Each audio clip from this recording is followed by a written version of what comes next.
Hello there, viewer slash listener. Going to have to apologize. I couldn't get a better camera to work, so you're going to have to make do with me in pixelated form. Now, I promised I would be doing a little bit more English content, and despite my usual objection to talking about current events, I will be talking a little bit about current events. Now, before I go into my whole take on this Ukraine war, I want to talk about something that I've noticed and I don't think many people have explored in talking about this topic, and that is the complete collapse of the institutions of the post-war.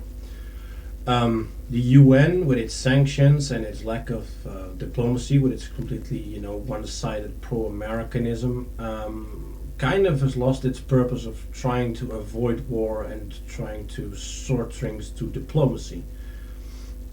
Similarly, breaches of the Geneva Convention are no longer interesting, apparently, to the international community.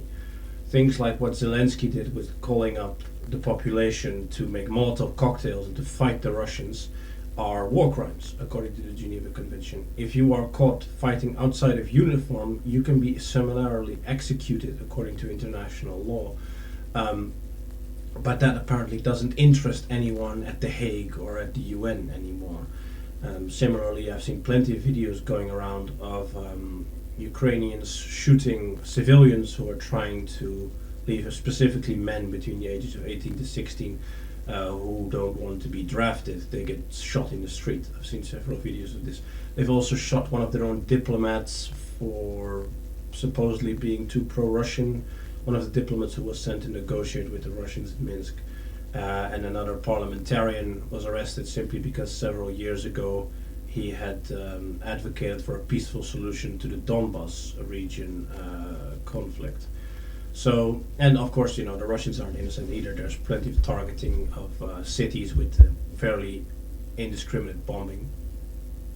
So, what I found interesting about this whole thing is that the post-war order of trying to be gentlemanly, trying to solve things through diplomacy to avoid war is gone. Even during the Second World War, although only on the Western Front, the Germans and the English and the French could treat gentlemanly with each other and could respect the Geneva Conventions. Of course, this is a different story on the Eastern Front, where none of that was obeyed. But during the worst war in history, people treated more gentlemanly, more humanely with each other than now. And we specifically set up agreements to avoid wars, to treat each other better, and as soon as a conflict erupts, the hate gets to such a level that all of that is discarded. This is typical of the fourth turning, of course, where lots of people who are now in charge of the institutions have forgotten why the institution exists in the first place, and they are incompetent, and they are not high IQ enough to run these institutions. You see this with just the absolute rabidly anti-Russian stance people take, because that is not the role that you should be taking in a geopolitical perspective. It's not the role you should be taking as a diplomat or a politician. The side effects of this whole conflict, and I will get into the war later, are massive. The sanctions themselves result in counter-sanctions on the Russians. We have seen wheat futures increase fourfold over the last few days.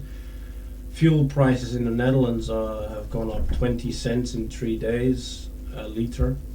Fuel prices everywhere are up. Gas prices were already up and are going to go up more now. Natural gas is necessary in the production of fertilizer. It is necessary in production of all kinds of secondary products.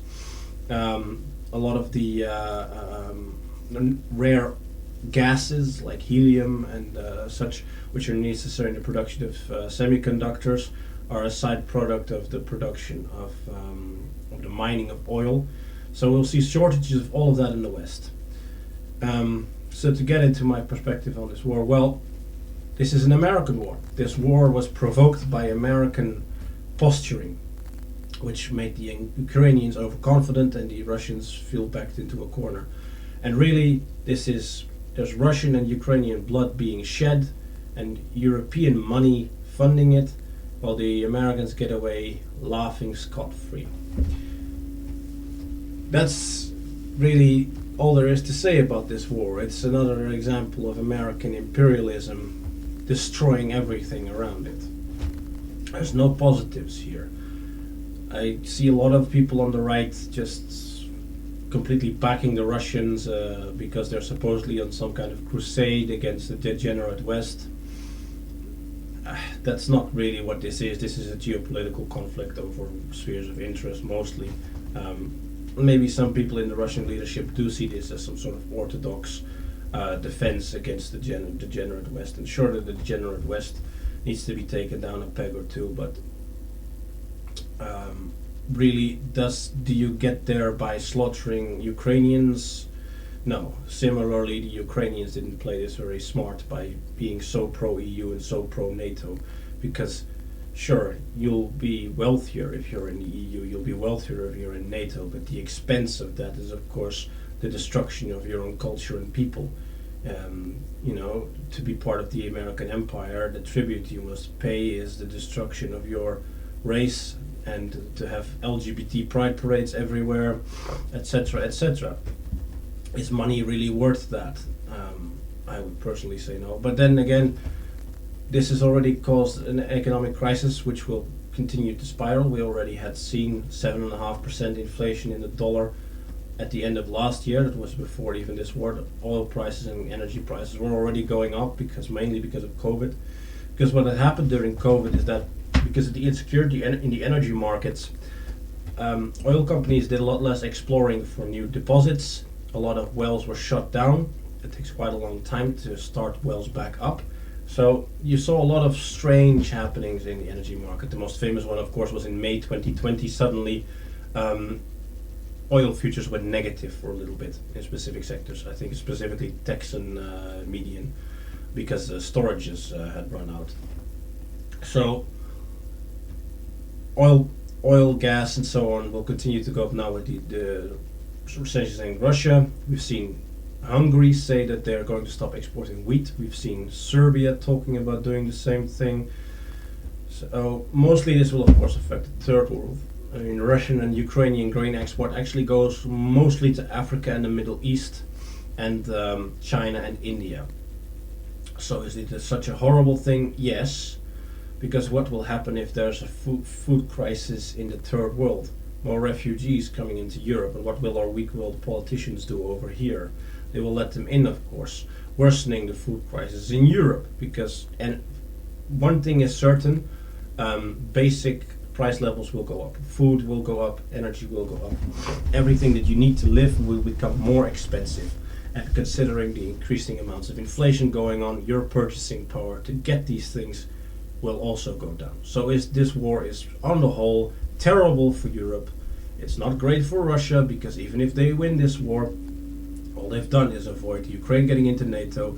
They've created huge amounts of sympathy for NATO and America in the Western Europe, and they've isolated themselves even more economically. Sure, they've built their economy to be more resilient against these sorts of sanctions. They've made a lot of stuff in-house now. They've made sure that they can produce enough food domestically, that they can produce a lot of their basic technology domestically. And also, there's a few things we need from Russia that we're in trouble now. For example, the ISS. Without Soyuz rockets, we can't reliably deliver supplies to the International Space Station. So there's a lot of negatives on both sides here, and really who are to blame? Well, it's the Americans and their war rhetoric and their ever continuing warmongering and provocation. But on the other hand, the Russians really didn't play this smart either. If I had been in Putin's shoes, an open war would be the last thing to go for. Really, it would have been great if Putin had actually done what he's being accused of by Western media all the time, which is to subvert trust in the institutions in the West, to finance dissidents. If he had done that, tried to build alliances in the West, well, that would probably have been more effective. To try to get people like Orban, to get the Serbs on side, the Bulgarians, to make better friends with Turkey, to build an anti-American bloc. But he didn't really do that. He's not a diplomatic enough kind of person for that. Ironically, someone like Stalin would have been probably better at that. Because if one thing the NKVD under Stalin was good at was subverting, infiltrating, and spreading ideas, I guess the Russians kind of lost that skill over time. Maybe that's a good thing. I don't know. But on the whole, this is, geopolitically speaking, terribly played by Russia.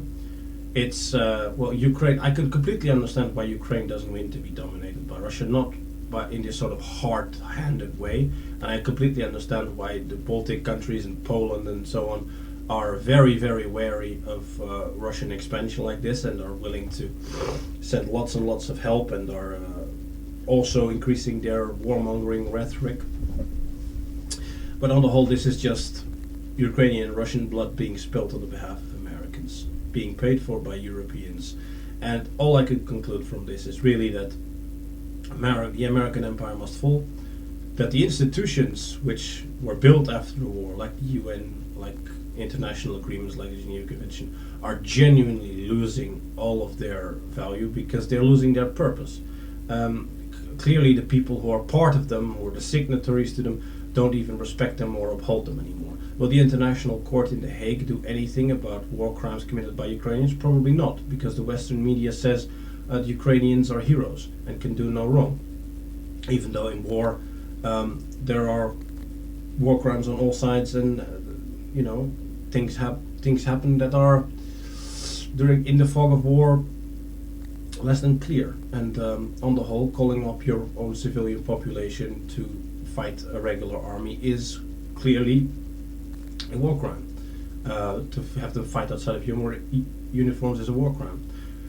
So, on the whole, this war is a crying shame. It's played very poorly on all sides, and down with America.